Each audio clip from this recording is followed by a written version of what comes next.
आज की रात मेरे लिए बड़ी ही यादगार होने वाली थी। ये उन दिनों की बात थी जब रात को तेज बारिश हो रही थी। आज मेरी सुहाग रात को लेकर मैंने अपने दिल में कई अरमान सजाए बैठी थी।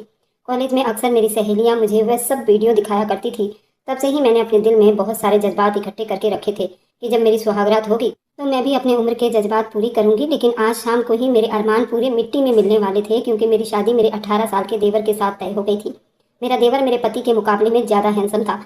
मैं तो पहली नज़र में अपने देवर को ही दिल दे बैठी थी, लेकिन मेरी शादी उसके भाई से तय हो गई थी। लेकिन अब मैं बहुत ज़्यादा खुश हो गई थी, क्योंकि आखिरकार मेरी शादी मेरे राजकुमार से ही हुई। लेकिन बस मुझे ये भी चिंता सताने लगी थी कि वह तो मुझसे पूरे 6 साल का छोटा है। मैंने सोचा था कि वो मेरे साथ कुछ भी नहीं कर पाएगा और मुझे ही अपनी तरफ से शुरुआत करनी पड़ेगी। इसी वजह से मैंने दुल्हन का जोड़ा बदल कर एक खूबसूरत सी नाइटी पहन ली थी, ताकि वो मुझे देखते ही पिघल जाए। लेकिन जैसे ही वो कमरे में आया, मैं उसे देखकर और भी ज़्यादा हैरान हो गई, क्योंकि वह तो मुझसे भी ज़्यादा बेकाबू था। और आते ही उसने मुझे बड़े प्यार से उठाकर बिस्तर पर लिटाया और धीरे से मेरी नाइटी और पूरे रोमांटिक मूड के साथ, मेरा नाम लता है, मेरी उम्र सिर्फ 22 साल की है। मेरे घर में मेरे मम्मी पापा और मेरी एक छोटी बहन रहती थी। जब मैंने कॉलेज में पढ़ती थी तब मेरी सहेलियाँ अक्सर मुझे सुहागरात के बारे में बातें करती थी।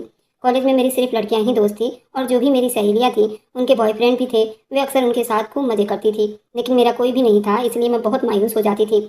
मैं सोचती थी जब भी मेरी शादी होगी मैं भी अपने जज्बात पूरे कर लूंगी, अपने हर अरमानों को पूरा करके रहूंगी। माँ बाप ने कॉलेज कंप्लीट करते ही मेरी शादी तय कर दी थी। माँ ने मेरी शादी अपने बचपन की सहेली के बेटे के साथ तय की थी। मैं अपनी माँ की बहुत ज़्यादा लाडली थी। मेरे माँ बाप मुझसे बहुत प्यार करते थे।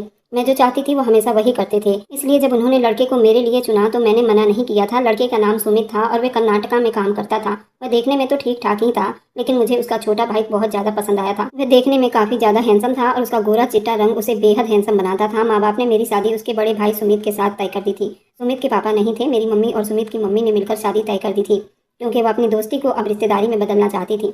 मेरे घर में शादी का माहौल पूरा बना हुआ था। घर में पूरी रौनक लगी हुई थी, हर जगह लाइटें लगी हुई थी। मेरे अंदर भी बहुत सारी फीलिंग दबी हुई थी। जब मेरी सहेलियों ने मुझे तैयार करने के लिए आगे बढ़ी और मुझे फिर से वो सारी वीडियो दिखाने लगी, वो मुझे समझाने लगी, तुम अच्छे से समझ लो कैसे क्या करना है। मेरी सहेलियाँ मेरे दिल के बहुत करीब रहा करती थी। वो मुझे अच्छे तरीके से हर बात समझाती थी, क्योंकि मैं इससे पहले कभी भी किसी लड़के के साथ कोई भी रिलेशनशिप नहीं रखा हुआ था और मुझे उन सब के बारे में ज़्यादा नॉलेज भी नहीं थी। वे सब देखकर मेरे तन बदन में आग लगने लगी थी। जल्दी से मेरी शादी हो जाए और मैं भी अपने अरमानों को पूरा कर सकूं। मैं आज दुल्हन के जोड़े में बहुत ही ज़्यादा खूबसूरत लग रही थी। जो भी मुझे देखता वो मेरी तारीफ करते नहीं थकता था। शादी से बहुत ज़्यादा खुश थी, लेकिन अगर मेरे देवर से शादी होती तो मैं और ज़्यादा खुश हो जाती, क्योंकि वह दिखने में काफ़ी ज़्यादा ताकतवर भी लगता था। सुमित तो उसके मुकाबले में बहुत ही दुबला पतला सा लड़का था, लेकिन अब मैं कर भी क्या सकती थी, मेरी शादी तय हो चुकी थी। इसलिए मैं शादी से पीछे भी नहीं हट सकती थी। माँ बाप ने पूरी लगन के साथ शादी का इंतजाम किया था।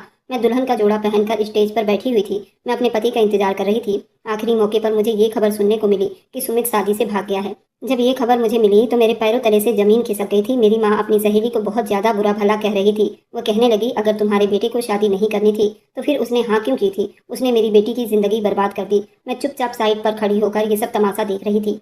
शादी में आए हुए मेहमानों को इस बारे में अभी कुछ भी मालूम नहीं था कि दूल्हा अपनी शादी छोड़कर भाग गया है। इसी वजह से मेरी माँ की सहेली ने अपने छोटे बेटे की शादी मुझसे तय कर दी। जब उन्होंने ये बात अपने मुंह से कही तो ये सुनते ही मेरे दिल में लड्डू फूटने लगे। मैं मन ही मन में सोचने लगी, अच्छा हुआ कि सुमित शादी से भाग गया है। मेरी सास हमें बताने लगी सुमित किसी और लड़की को पसंद करता था, लेकिन मेरी सास ने बहुत मना किया, वो उसे अपने घर की बहू नहीं बनाएंगी।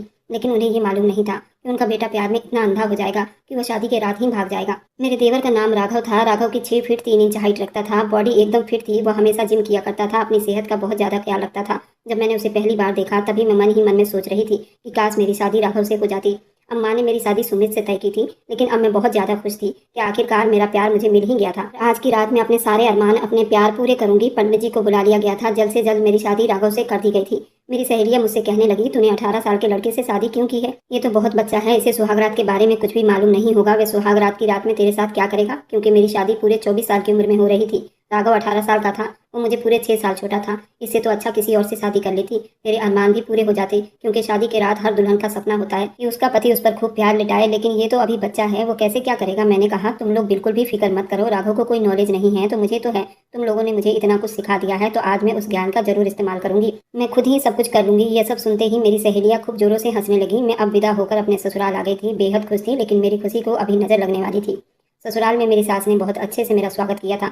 उन्होंने मुझे कोई भी चीज़ की कमी महसूस न होने दिया। सुहाग रात के रात कमरे में जाते वक्त मेरी सास मुझे एक दूध का गिलास दे गई थी और उन्होंने बड़े प्यार से कहा, राघव को याद से ये दूध पिला देना, और कहा, ये रस्म होती है, शादीशुदा जोड़े को सुहाग रात को गर्म दूध दिया जाता है ताकि उनमें ताकत आ जाए। ये सुनते ही मैं थोड़ा शर्माने लगी थी। मैं सास की बातों का मतलब अच्छे से समझ गई थी। फिर वो मुझसे माफ़ी मांगने लगी। उनके बड़े बेटे सुमित ने जो किया था वह बहुत ही गलत किया था, लेकिन मैंने उन्हें कहा कि माँ जी, आप माफ़ी मत मांगो, जो होता है अच्छे के लिए होता है। देखिए, सुमित बेशक शादी से भाग गया है, लेकिन फिर भी मैं तो आपके घर की ही बहू बनकर आ गई हूँ। ये सुनते ही मेरी सास मुस्कुराने लगी और फिर मुझे ढेरों आशीर्वाद देने लगी। मैं दूध का गिलास लेकर अपने कमरे में आ गई। कमरे में आते ही मैं कमरे को अच्छे से देख रही थी। हर जगह राघव की तस्वीर लगी हुई थी। मैं तस्वीर में इतना हैंडसम लग रहा था कि कोई भी उसका दीवाना हो जाता। मैंने दूध को साइड टेबल पर रख दिया और फिर दुल्हन के जोड़े में बेड पर आकर बैठ गई। फिर सोचने लगी मैं कैसे राघव से अपने प्यार का इजहार करूंगी। मैं दोस्तों के बताए हुए ज्ञान और वीडियो को भी सोच रही थी, क्योंकि शुरुआत तो मुझे ही करनी थी। पता नहीं राघव को इन सब के बारे में पता है या नहीं, ये सब कैसे करते हैं। मेरे दिल में कई अरमान थे। सर्दी का मौसम था और आज की रात तेज बारिश हो रही थी,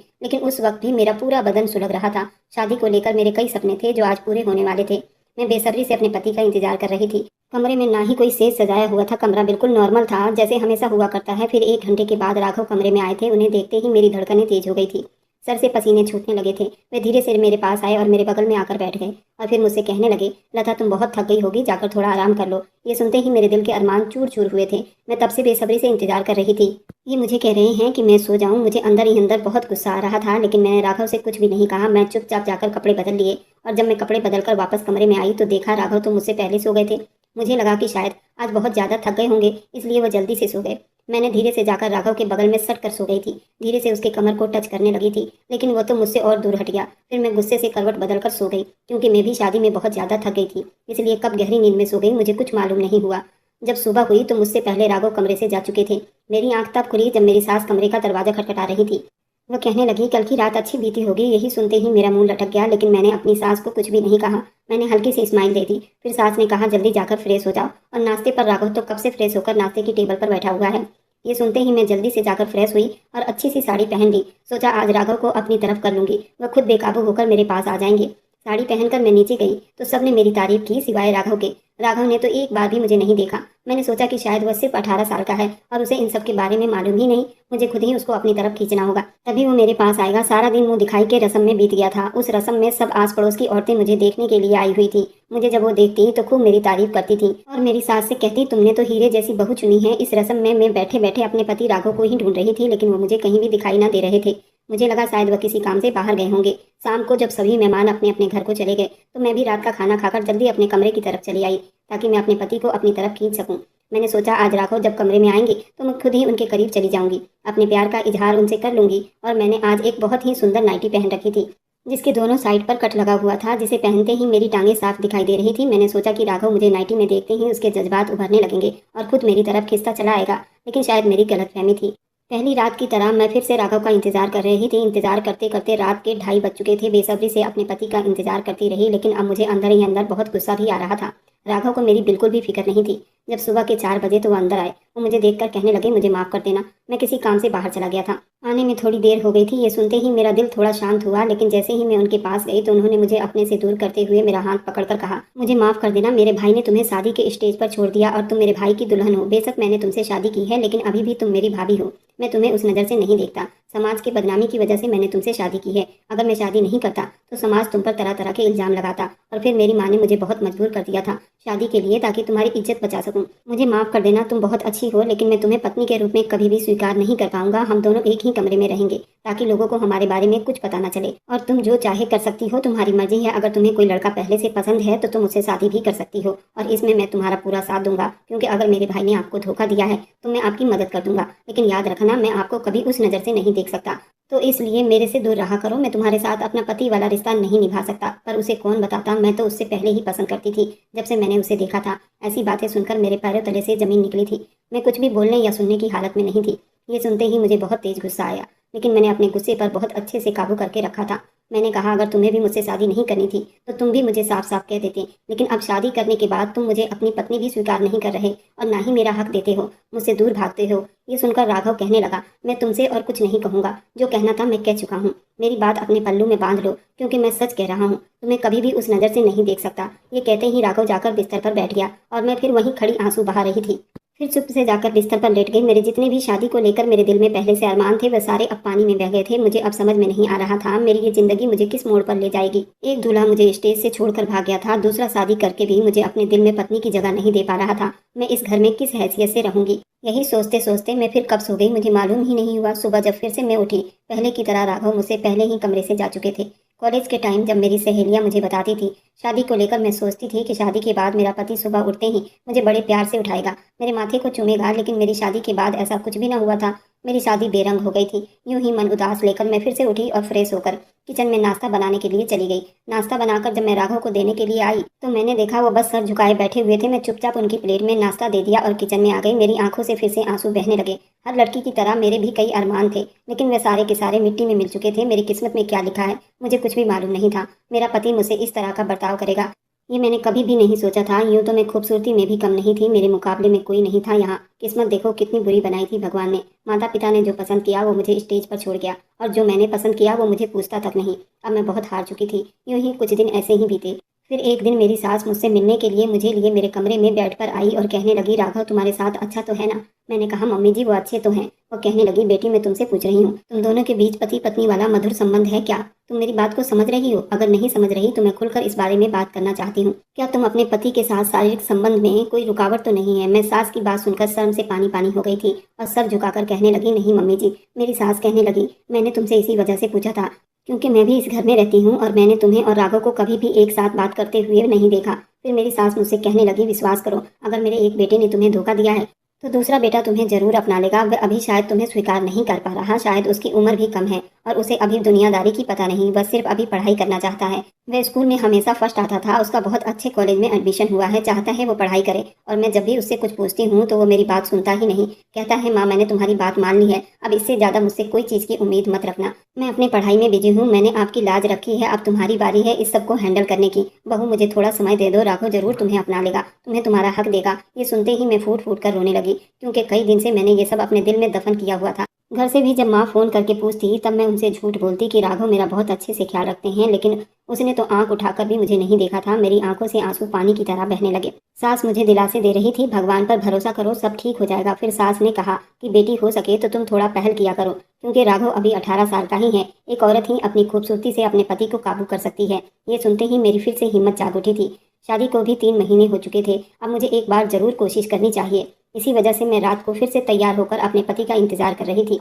जैसे ही राघव कमरे में आए तो मैं उनके करीब आने लगी। वो मुझसे फिर से धीरे धीरे दूर जाने लगे। फिर मैं राघव के सीने से जा लगी तो उन्होंने मुझे गुस्से से दूर कर दिया और कहने लगे, लता तुम्हें पहले भी मना किया है कि आप मुझसे इस तरह की कोई उम्मीद नहीं रखोगी। मैं कभी तुम्हें उस नज़र से नहीं देखता और ना ही तुम्हारे लिए मेरे अंदर ऐसी कोई फीलिंग है। तुम अपनी फीलिंग संभाल कर रखो, मुझ पर ना आजमाओ। मुझे अपनी ज़िंदगी में अभी बहुत कुछ करना है, बहुत कुछ बनना है। तुम इस तरह की बेकार कोशिश करना छोड़ दो। अगर तुम और माँ मुझे ज़्यादा मजबूर करोगी तो मैं ये घर छोड़कर ही चला जाऊँगा। मुझे अपनी ज़िंदगी में इसके अलावा भी बहुत काम है।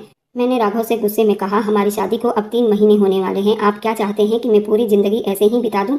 अगर आपको भी अपने भाई की तरह करना था तो आपने मुझसे शादी ही क्यों की? मेरे मन में जो भी गुस्से में आ रहा था वो बोलते जा रही थी और फूट फूट कर रो रही थी। मैं बहुत परेशान हो गई थी। राघव चुपचाप मेरी बातें सुन रहे थे, लेकिन वो मुझे कुछ भी नहीं कह रहे थे। फिर मैंने गुस्से से अपना हाथ छुड़ाया और कमरे से बाहर निकल गई। रोती रोती हॉल में सोफे पर ही सो गई। मेरी जिंदगी मुझे उस मोड़ पर ले आई थी। ना मैं आगे जा सकती थी, ना मैं पीछे मुड़ सकती थी। मैं अपने जज्बातों के अरमानों को दफन कर चुकी थी। हर लड़की को शादी को लेकर कई सपने होते हैं, लेकिन मेरे सारे सपने टूट चुके थे। मैं जितना भी सपनों को जोड़ने की कोशिश करती थी, लेकिन अब जुड़ने का नाम ही नहीं ले रहे थे। घर वालों को भी इस बारे में नहीं बता सकती थी। इसी तरह मेरी सास ने 1-2 बार राघव पर प्रेशर दिया था कि मुझसे अपना संबंध ठीक कर ले। वह इसी गुस्से में अपना घर छोड़कर चला गया था। हॉस्टल में रह रहा था। वह पढ़ाई करने में बहुत तेज था, उसका सिर्फ ध्यान पढ़ाई पर था। मेरी सास अब मजबूर हो गई थी, वो करे तो क्या करे। इसी तरह 1 साल बीत गया। आज सुबह ही दरवाजे पर किसी ने बैल बजाई। मेरा दिल धक से रह गया। मुझे लगा कि राघव लौट आए हैं। मैंने जैसे ही दरवाजा खोला, सामने उस आदमी को देखकर बिल्कुल हक्का बक्का रह गई। सुमित अपनी पत्नी के साथ दरवाजे पर खड़ा था। मेरी सास भी मेरे पीछे ही आई थी। सुमित और उसकी पत्नी को देखते ही वह भी हैरान रह गई। राघव ने अपने भाई को फोन करके सुमित को और उसकी पत्नी को घर बुला लिया था और उसने अपने भाई से अपने दिल की बात की थी। उसने कहा था, मैं जब तक पढ़ाई नहीं कर लेता मैं इन सब चीज़ों के बारे में कभी नहीं सोचूंगा। राघव ने अपने भाई से कहा था कि लता को अपनी ज़िंदगी आगे बढ़ानी चाहिए, उसे ऐसे किसी के इंतजार में नहीं बैठना चाहिए। या तो अपनी पढ़ाई दोबारा स्टार्ट कर दे या फिर अपनी ज़िंदगी में जो भी करना चाहती है वह कर सकती है। अगर उसे मुझसे डिवोर्स चाहिए तो मैं वो भी दे सकता हूँ, पर मैं अभी इस रिश्ते को कभी स्वीकार नहीं कर सकता जब तक मैं कुछ बन नहीं जाता। और मैं लता को ये नहीं कहता कि लता बैठकर मेरा इंतजार करे। लता के लिए मेरे अंदर कोई फीलिंग नहीं है। सुमित और उसकी पत्नी ने आते ही मुझसे माफ़ी मांगी। सुमित ने भी कहा, मुझे माफ़ कर दो, मैं सुगंधा से प्यार करता था, इसलिए मैंने तुमसे शादी नहीं की और सुगंधा भी मुझसे बहुत प्यार करती है। और मेरे भाई राघव ने भी मुझे सब कुछ बता दिया है।